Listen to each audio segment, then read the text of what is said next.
The story she told at the end of her life is different than the story you read day to day in the letters. I'm getting to like you so tremendously that it sometimes scares me. Having told you so much of me, more than anyone else I know, could anything else follow but that I should want you?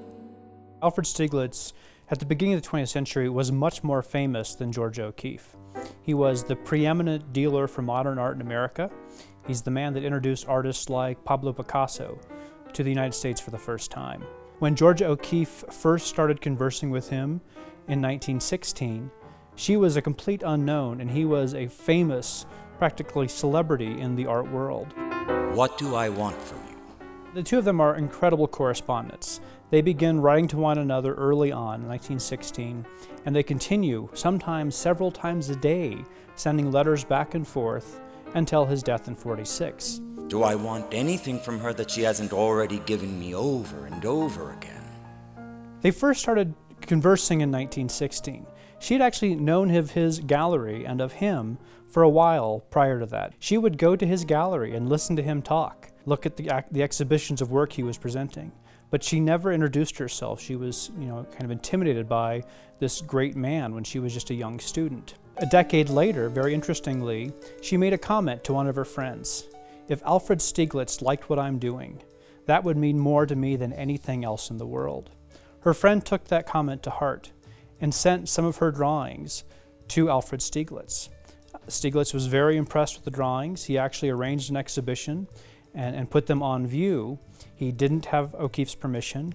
He didn't even spell her name correctly, but he thought these were important and worth showing. She confronted him. She actually went to New York and asked him what he was doing with her drawings. Supposedly he said, "You don't know what these are. You don't know how significant they are." And she wrote back or responded and said, "I absolutely do know what I'm doing." Dearest, you are so much to me that you must not come near me. Coming may bring you darkness instead of light, and it's in everlasting light you should live.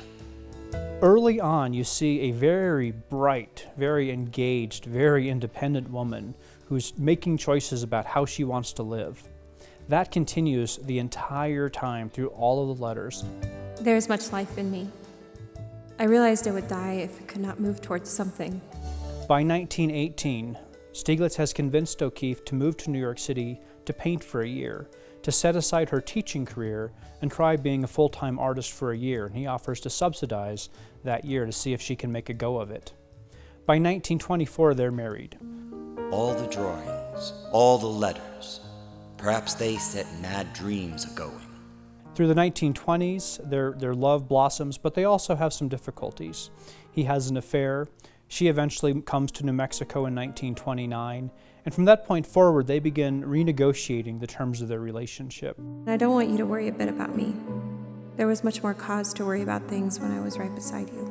There's this great sense of her as a real three-dimensional person, a real living entity that gets lost in a lot of the histories. You also see a sense of her being very adventurous, very witty. You really need have no regrets about me. You see, I have not really had my way of life for many years.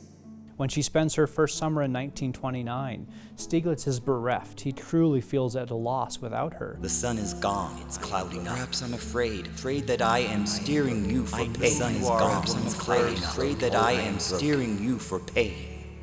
I am broken. He's destroying some of his artwork. She's responding to him and saying, "I think the best thing I can do for you is to stay here." Today it rains. What we find in the letters is a woman who is completely in love with New Mexico, who is loving living here, loves the landscape, is inspired by it, feels that this is a place where she can be herself and she can spread her wings and fly in many ways. And that's a sense that you don't get from those kind of staged shots taken late in life. I hope this letter carries no hurt to you. It is the last thing that I want to do in this world. I think one of the surprises of the letters, once they were revealed, is the depth of love and the depth of passion between the two of them, and the way in which that changed over the course of their relationship. Reading the letters, I sometimes think there couldn't have been two other people in the world who would understand one another so well and share so much. That is what comes through in the letters, is this lasting, abiding love for one another. The nature and character of that love changes, as with many relationships, but it never diminishes.